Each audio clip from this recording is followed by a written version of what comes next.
guys, Mr. Booker, back with another video, and welcome to my CN unit analysis for Zenless Zone Zero, my first ever, featuring Ellen Joe from Victoria Housekeeping Co. Without further ado, let's get into today's content. Subscribe!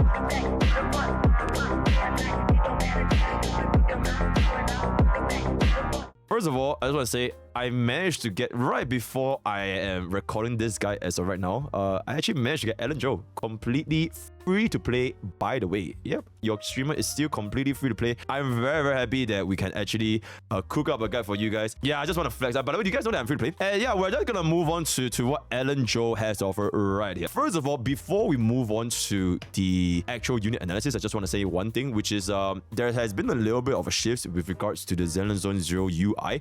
In CBT, this used to be where you upgraded core skill, you can upgrade this, and then you upgrade your passive, right? But now they moved it out, so now you unlock all these to get more passives, and then afterwards, the islands are known as mindscapes. Cinematic mindscapes, right? So that's where you unlock stuff, and the splash art is very nice. And also, if you guys have seen some of the unit splash art, they are very delicious. Yeah, so that's pretty much how it's gonna work. Oh, they also added a little bit of this additional assist mechanics, right? They single this out so you can actually upgrade this, so that's pretty much it, but not too much to mention. I just want to exactly talk about this. One thing to note for Ellen Joe is that her signature weapon, or the W engine, right, Deep Sea Visitor, this engine is extremely powerful, not just for Ellen Joe, but pretty much almost a lot of units, right? Because it gives you a whopping 44% crit rate plus 25% ice damage, which is absolutely ridiculous. 88 crit value in a singular weapon. I've also mentioned this in my previous putting opinions for Ellen and Julian. So if you are a dolphin, or if you are a whale and you want to consider making your Ellen a little bit more quote-unquote future-proof so that she can deal a little bit more damage as we go into more difficult content, getting Deep Sea Visitor is a substantial damage increase to our overall kit. We're gonna show you guys the comparison between the other W engines compared to this W engine right here. So let's just jump in to the current unit and what she has to offer. Ellen Joe is, like I mentioned previously, is a very versatile, very well-rounded DPS, and it is our current tier 0 DPS. Technically not one of, she is the strongest tier 0 DPS that we have right now in version 1.0. When Julian comes out, we're gonna need to take a look at what Julian's kit has to offer, team building, all that kind of stuff. But Ellen Joe by herself, her kit is really fully complete. With or without a strong breaker, with or without a strong support, her kit is more than complete. And it is also very easy to make use of Ellen Joe's kit, right? So you can see, 自身加成高，不依赖队友, right?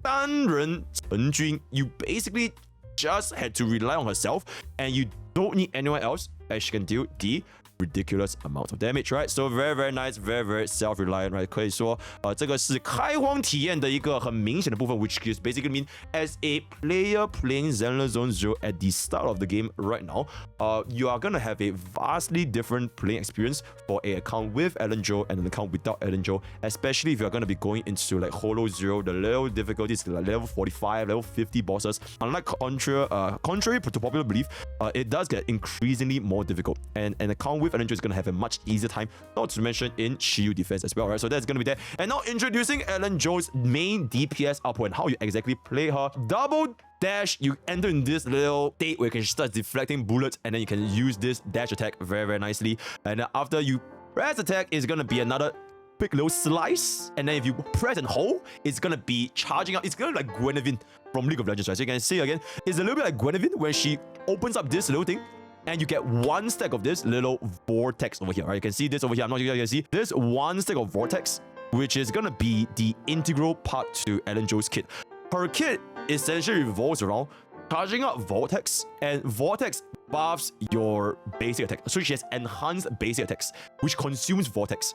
And then after you consume vortex, you need to go back and charge vortex again. So you just charge vortex, use vortex, charge vortex, use vortex, and take it. And yes, the enhanced basic attack from Ellen has a even higher multiplier than her actual skill itself. So think of her as like a Darius enhanced W. I don't know. Yeah, basically enhanced basic attack is gonna be extremely strong, right? And afterwards, if you were to use the skill, then after you get 3 stacks of vortex, and when you're charging, all of your basic attacks will deal ice damage, additional ice damage, right?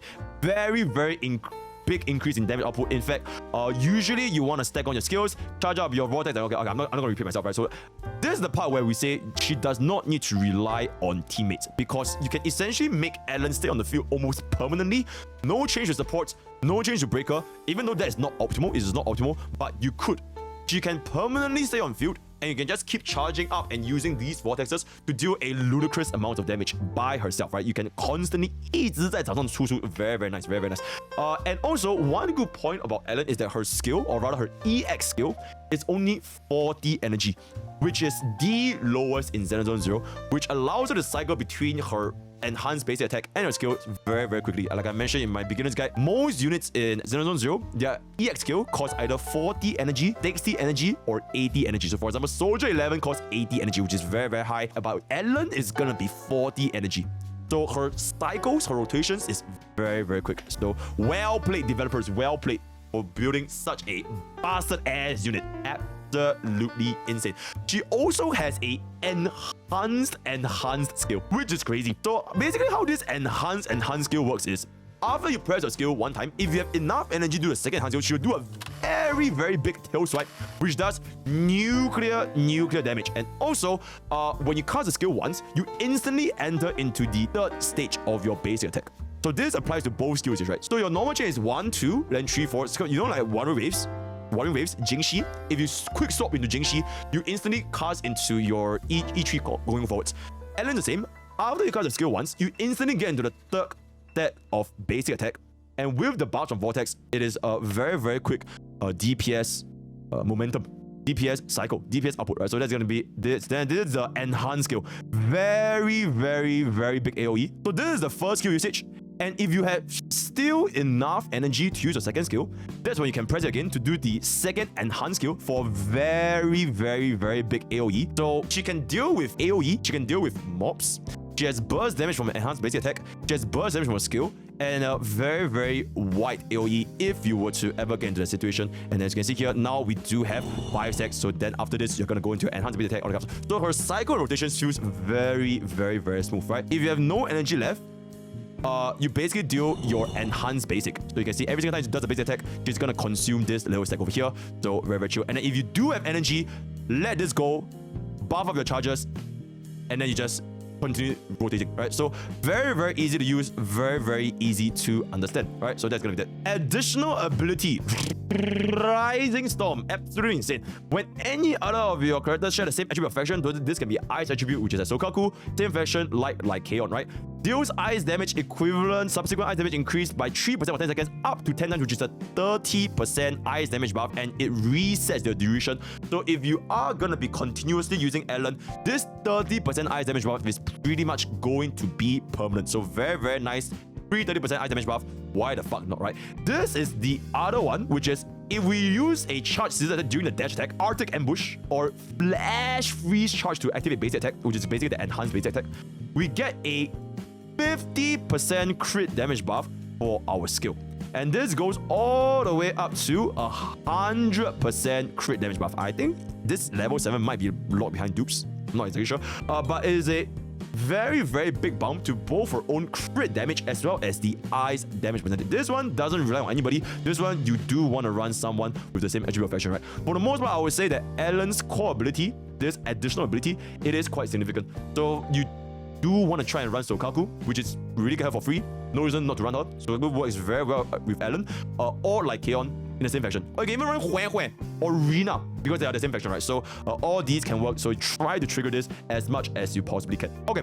At this point of the video, you might be wondering to yourself, because we just explained her kit, right? Is it worth it to pull for Ellen, or do we wait for the next Aboba? Zhu Yuan, Ellen or Zhu Yuan? First of all, if you want a more in-depth explanation, feel free to check out my previous CN pulling opinion, which as of the time of this recording should be up in roughly 30 minutes, right? So feel free to check out that video. Second of all, this is going to be the overall recommendation, which is Ellen, like I mentioned, it really is a big bump to your early game, because in the early game, all of our units are very, very bad. We have no crit rate, no crit damage, no nothing. So her differential in power between the rest of our cards is exceedingly obvious. 非常非常明显, right? She's exceedingly strong compared to our other DPS dealers in Zen Zone Zero as of version 1.0. She has the innate buffs, she has the dodge, she has the kit is just a lot more complete compared to other units. And because the way how early game investments work in Zen Zone Zero, you want to hyper invest. You want to hyper invest in a unit.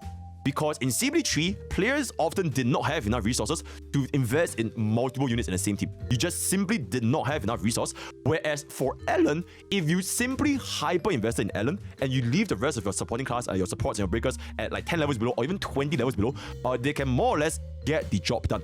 Whereas if you were to talk about like Zhu Yuan, Zhu Yuan is a unit that you want to invest in the breaker as well. So for example, Zhu Yuan, her damage output significantly goes up if you can daze the enemy much quicker, and this means that you have to kind of invest in a very, very good breaker. So in terms of investment, Zhu Yuan pops off more as your team level, team investment vertically increases over time. So she technically might have a potential higher ceiling. But for Ellen, you just dump everything into Ellen, and technically that is the only amount of resources you can do anyways, because if you're free to play, the resource bottleneck is exceedingly obvious. I think he kind of talks about how much money do you need. Okay, he doesn't know about, but basically, I believe to even upgrade your dupes or essentially, it's like 100,000, 200, 400,000 Dennies, which is very, very expensive. So in the early game, in an environment where resources are extremely limited, hyper investing in Ellen is gonna give you a better result compared to hyper investing in Zhu Yuan, right? So take that with your consideration, okay? Now, this is going to be the signature light cone, the signature weapon, the signature engine, Deep Sea Visitor. Deep Sea Visitor increase ice damage 25%, crit rate by 10%, and additional 10% for 15 seconds when we deal ice damage. So it is a plus the base 24% at level 60, it is a 44% crit rate buff with 25% ice damage. Now, even if your future DPS were to be ice, you can easily slap on Deep Sea Visitor because it is ludicrous amount of crit rate, especially if you consider that if you get S5, for my whale audience watching this, it is a 64% crit rate buff at S5. Is it relatable? Maybe not, but it just shows that this weapon is exceedingly strong. We don't really have a benchmark since this is technically our first signature engine, so maybe in the future we get even more crazy engine, we won't know, right? But for now, this is what we have, and it is really, really strong. So if you want to compare with Zhu Yuan's signature weapon, which is in the Riot Suppressor Mark 4, I believe, it is increasing ether damage and skill damage, as well as a base 48% crit damage buff. So if you, Mark 6, in terms of crit value, Zhu Yuan's signature engine is technically a little bit lower, right? It is 88% crit value versus 48% crit value. But we do get a much bigger bump in terms of skill damage as well as ether damage. So this is gonna be depending on which one is gonna be better. Is it do value crit ratio more or do better? And this also goes to show that Zhu Yuan, if you just look at a weapon alone, she might need a little bit more of an investment, because what's the point of crit damage if you can't crit? So this weapon will not fix your crit rate problems. And if you can't crit with Zhu Yuan, then her damage is still gonna be a little bit iffy. So she does have a much higher floor needed to invest in Zhu Yuan for her to deal proper amounts of damage, not only for her stats but also for her day's teammate, right? So something to consider. But anyways, let's just compare the weapon difference between Deep Sea Visitor and other light cones. Alright, so this is going to be the comparison, right? This is Nico Mata's engine. Nico Mata's engine is going to be the pause steel cushion, increase reload by 20% and damage unit by 25% when attacking enemy from behind, 24% crit rate.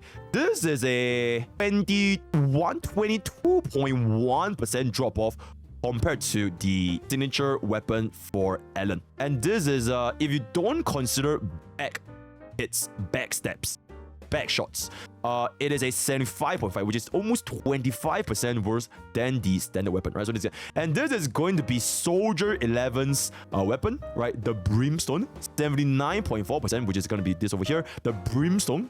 Right, at least it is a little bit more universal, but it does unfortunately lack the crit rate, right? You get 30% attack, increase the attack, as well as just basically a nuclear attack buff, right? So it is a roughly 79.4% effectiveness compared to the standard weapon. And then this is going to be the Starlight engine. This is pretty much the best alternative that you're going to be getting if you're not running Ellen's signature engine. So this is the everyone to get a free attack, a little bit of attack. That's pretty much it. So that's going to be roughly 73.7%. This is going to be, you don't really care about this, the Battle Pass engine. This is the Battle Pass engine at 76.6%. Cannon Rotor. So it is slightly better than Starlight engine. Is it worth it? So you basically get a 2.9% increment compared to this. Is it worth it? That's gonna be leaving out. For me, I actually don't have to worry about this because free to play. Yep. So I don't even have to worry. I am gonna be using the Starlight engine for myself, and the rest of the stuff is roughly at 71% defensive, so don't really care about it, right? So TLDR, signature weapon, absolutely insane, 100% base. Everything else is almost every single one is more than 20% more than 20% worse than the standard weapon. And if you're gonna be a relatable player, 4-star engine, then you can go ahead and use Billy's Starlight engine. So that's gonna be that. Okay. Summary for our overall rating in Ellen. Even without the signature engine, Ellen is still the strongest early game DPS compared to every other DPS that we have. If we were to bring her with our signature engine, then there is a significant gap potentially going into the next 2 to 3 patches, right? So this is gonna be that for the overall. Should you get the signature engine, yes or no? Okay, so now there's another question now, which is should you get the signature engine or should you get her Mindscape one? So what the hell exactly is Ellen's Mindscape one? Glacial Omen. Whole lot of yapping, don't really care about it that much. You basically need to know that it increases your stacks because, like I mentioned, Ellen's damage output, her enhanced basic attack with the flash freeze charges, it is higher than her skill damage. Her reliance on basic attack is a lot higher because of this flash freeze. So it basically makes the rotation much quicker, as well as this quick little 12% crit rate buff. Although this duration is calculated separately and it is not refreshable, so it is not always you're gonna get a permanent 12% crit rate buff for the rest of the battle, right? Because it refreshes separately. So overall, it just makes the rotation feel a lot more smooth because you gain a lot more charges, right? That is basically what this Mindscape one does, right? So is it worth it? What should players get? TLDR, the overall rotation you will feel getting the Mindscape one for Ellen is gonna be very obvious. You will feel a considerable change when it comes to pilot experience. If you want to talk about raw damage output, it is a little bit hard to define, but it basically makes her rotation feels a lot smoother. Example, in Warring Waves, Ian, his dupe 1 is changing his skill charges from 1 to 2, right? So it is a very quality of life. It makes you stack on your rotation a lot quicker compared to without this. So很明显. But overall, he still recommends pulling for the weapon first. Pull for Ellen's weapon first before getting the dupe, because the weapon, it is a definitive more than 20% damage increase compared to every other option. Whereas for your Mindscape one, it may or may not hit that benchmark. Not to mention, there's better odds. It's technically going to cost you statistically less to get the weapon compared to the dupe, right? So overall, the weapon is more important than the first dupe. Good. Also, 1% rate for weapon. No, I'm not getting a weapon myself. I'm going to be using Star Engine because I'm not even going to do, right? So as a relatable player, I'm sticking with E0S0 for myself, right? But if you got to think about it, then get a weapon first. So speaking about Ellen's Mindscapes, since we talk about M1, let's just briefly go through what the rest of a Mindscape. So a Mindscape do Arctic Ocean Predator. Every 30 of basic attack can be directly followed up with an EX special attack Shark Nami. When using EX special, each flash freeze increase current attack crit damage up to 60%. Really considerable because it can change your rotation. Previously, you couldn't do this, and now you can instantly follow up with this. So this 60% crit damage, it is pretty good, but the main thing is this over here because it changes the way you overall play Ellen, which is kind of similar to M1. But I would say M1 is a more considerable change because the flash freeze charges are more integral to the damage output instead of this Shark Nami, right? So that's gonna be that. M2, improve rotation, pretty much it. Big nuclear crit value, oh my god, insane. M4, whenever a squad member freezes or stuns an enemy, gains 6 flash freeze charges, and the quick charge effect, also recovering 4 energy, can trigger once per 10 seconds. This is very nice. So one of the potential problem that players might think is because Ellen is so tied to stacking flash freeze and not stacking flash freeze, right? You kind of want it to be on field a lot. But now with M4, if we are going to be using this with like Kaon or even Sokaku, you can afford to have more uptime for the rest of your teammates, because the moment you stun or freeze, you instantly gain max stacks, because the max is 6, right? So it will give her a little bit more flexibility. So in the future, if we get another support or another breaker that demands more field time compared to now, then this is gonna be quite good. Or if we get another support in the future that can freeze a lot, like he already stuns a lot, this will make her burst damage go even faster, right? So very nice. The energy recovery, it's okay. This is the main thing. So it basically makes reliance, the entire team's rotation improves with this Mindscape 4. And finally for the M6, oh my god, pen ratio increased by 20% for 6 seconds.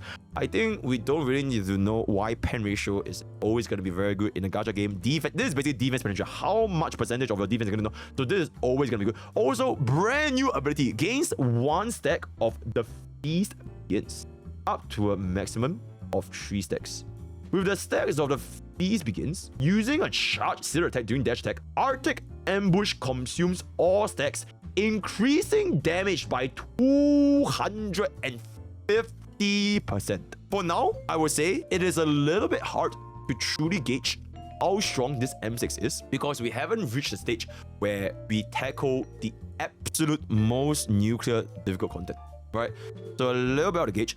I stay tuned to how Ellen's M6 is gonna work, because we will be doing a $1 versus $2,000 Ellen with my good friend, good oiler Zediron. Blood already got it.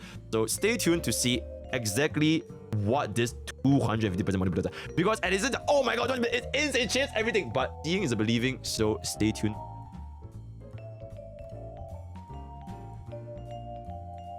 For the disc drives, so for Ellen, very straightforward. 4-piece ice. Almost every single Xenon Zone 0 DPS is very, very straightforward. If you see the element, 90% of the time you're going to be running the 4-piece. So you see an ice set. If you see the ice set, you're going to run the 4-piece ice. If you see the fire set, 90% you're going to be running the 4-piece fire. If your unit is physical, 90% are going to be running the 4. So the disc drives for Xenon Zone 0 is very, very straightforward. And then for the 2-piece, it kind of depends on the unit specifically. For Ellen, she might not need the crit rate, especially if you do get her signature engine, which gives you 44% crit rate. If you have enough crit rate, you can only just go for the 2-piece attack. Then it just depends on what you want. If you don't have enough crit rate, then feel free to go for the 2-piece crit rate. This 2-piece crit rate is going to be very, very universal. I would say that from an efficiency standpoint, this might be pretty good, because every single DPS will want crit rate. Ellen is just one exception where if you get a signature weapon, you get 44% crit rate, which is a lot higher, right? So that's going to be overall Ellen's disc drive sets. There's also another potential. This is specifically if you're going to be using Ellen a lot on field.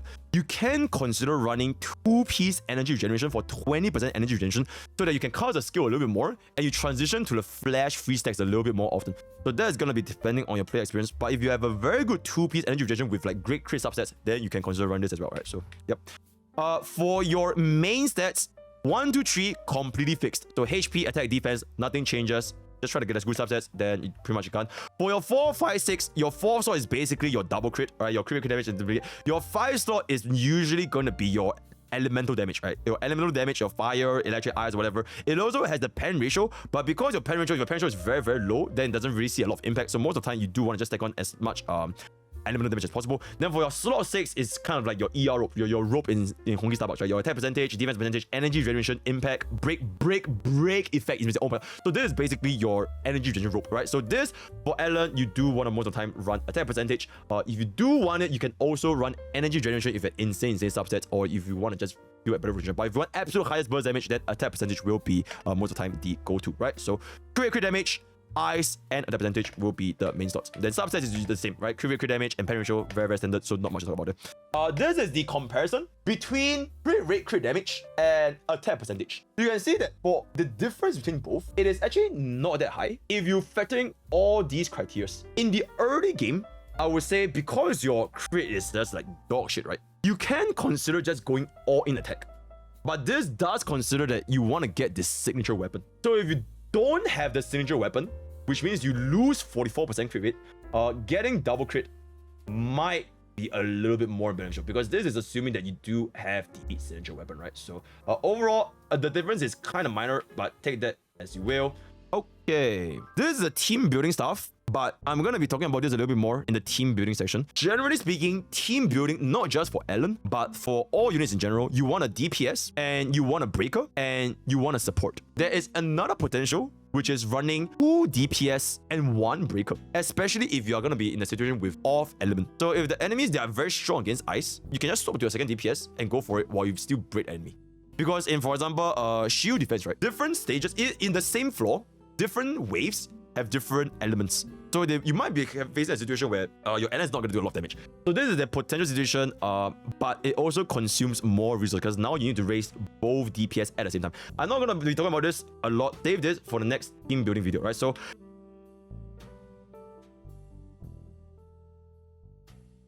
big mate Rina. You can either use Rina or you can either use Sokaku. Both of these work. But if you are gonna be running Rina, it is completely fine because Rina is also from Victoria Housekeeping, which means she can also trigger Ellen's core passive, right? It is just that Sokaku gives a free a lot of ice damage, and like especially if you get Sokaku's E4, Mindscape 4, you get further ice rest down. But that's gonna be for the slightly unreadable players or lucky free players like myself who have a S5 Sokaku. But anyways, yeah, Rina, very nice. And the reason why you want to consider Rina in Sokaku is because she just fits with a lot of units. Team-wide pen ratio is always going to be very nice, right? So if you don't have Rina before level 40, you can consider dual DPS. So you can consider running Corinne, which is also from Victoria House before level 40, right? So they can kind of cover both each other's weaknesses. But eventually, when you reach a stage where you need to spend a lot of resources raising multiple DPS, you need to lock in to Ellen specifically, because Ellen will be the best bang for buck when it comes to return on investment. So by then, you are eventually going to kick off your second DPS, probably starting your support, throwing the defense, throwing ban, whatever, and then you run the DPS support and days because you simply don't have enough resources to raise 2 DPS at the same time. It is just straight up impossible. You have to focus on one, right? So that is basically it. So this is going by his experience. In CBT3, he got both Soldier 11 and Ellen. So he ran both Soldier 11 and Ellen in the same team. But eventually, he would have to only hyper invest in Ellen and move Soldier 11 to team 2. And then he bring in another support because he simply does not have, at level 40, he kicked Soldier 11 to the second team or whatever because he just does not have enough resources to raise both DPS at the same time, right? So this is just his overall progression on how you invest in Ellen at the early game, especially right now where everybody is. How do we allocate resources to invest in our Ellen, right? So that's going to be that because Soldier 11 at the start, with you meet against ice rest enemies, then Soldier 11's 5 winners can kind of cover for Ellen a little bit. Okay, cool. So this is pretty much one of the potential team comp. Ellen, Lycaon, Rina. If you have all the Ash rank agents, you run them, boom, absolutely insane, very nice. You pretty much are very lucky because Rina you can just run with a lot of team, right? So that's gonna be that. If you have Sokaku, okay, but he did say, but if you have Sokaku, it is honestly an excellent alternative, and I would believe that with higher levels on Sokaku, especially when you can raise the attack to very high, the 1000 flat attack bar from Sokaku, it is very comfortable, right? So if you don't have Rina, you can run Sokaku, but for me, I have no Rina, so I'm just gonna be running Sokaku. If you don't have Lycaon, any breaker would. So running NB would probably be the best in slot because, you know, NB it's great, it's free, so why not just use it and all the kind of stuff. So there's that. There's a dual DPS setup that you mentioned, but eventually you're gonna drop out anyways. So because you just don't have enough resources to raise both at the same time, right? So there's gonna be that. This is gonna be the more relatable team if you're gonna be running. If you don't have like Lycaon, you can kind of replace this. So this is main DPS, breaker, and against enemies that are resistant to ice, then you can bring another DPS element. So this is the relatable team, and this is basically the team that I am using, right? So Kaku, NB, and Ellen. If you don't have any of the other S ranks, you want to be relatable, this is completely fine for the rest of the day. And so Kaku just honestly a very good pairing with Ellen. No issues whatsoever. I'll let you guys see how my experience is as a complete free-to-play streamer in Zenithorn 0. Insane. Alright, so this is a relatable team. Boom. Alright, if you do have like Kaon, then you can just slot over here. Then there's also a great team, right? So Ellen's team building more or less is quite flexible. It really depends on the fact that just deals so much damage myself. Whether or not you have this or that, whether you have the S rank like Kaon, you have the A rank NB, whether you have the A rank Sokaku or the S rank Rina, it doesn't matter that much because Ellen herself, her kit is more or less complete. This will not be the case for Zhu Yuan because Zhu Yuan, she does tie her damage to the daze. How quickly can you daze the target, right? So you kind of want to have a very, very good investment for your break team, or a support that can kind of increase your overall break efficiency, right? So overall, just a little bit more, but that's going to be for another video, right? This is going to be for players without Ellen, which is kind of redundant here. But if you don't have Ellen, any of these DPS could work, right? So this is basically the cope version. Make no mistakes, Ellen, DPS for DPS is much stronger compared to any of our S rank or even A rank DPS units, because I mean she is a 1.0 AR banner. But if you don't have Ellen, at the early stages, it is completely fine to raise the rest of the team. And also consider the fact that resistance stages are going to be very important, especially for the later stages of shield defense. There's this thing called the anomaly shields, which is very, very annoying. So if you're against a enemy with ice anomaly shield, it's gonna take considerable more time to clear stage. So having a diverse pool of units, it might not be that bad, because Xenozone Zero really focuses on matching the right element. You can see that a lot of team building in Xenozone Zero is almost like all mono teams. Mono ice, mono fire, mono physical, mono a lot of things. So until we get a silver wolf in Xenozone Zero, it is completely fine to raise them. But because in the early game, we're tight for resources, it is much more recommended to just hyper invest in one main DPS that can be using for a long ass fucking time, right? So that's it. And with that, we have come to the end of our CN unit analysis featuring Ellen, right? Leave a comment down below. How has she been so far? Do you win your 50-50? Do you lose? Now I win, now I lose, all that kind of stuff. Feel free to subscribe to the channel. We're almost at 100,000 subscribers. Join the Discord, discord.g for this Pokémon video. We're very active on the Hong Kong and the link on the daily basis watch stream. That Twitch.tv for this Pokémon. So see you guys on the road to 100,000 subscribers. Thank you, thank you, Free Play Gods, for blessing my 50-50. Follow this stream for more blessings. And I'll see you guys next time. Take care.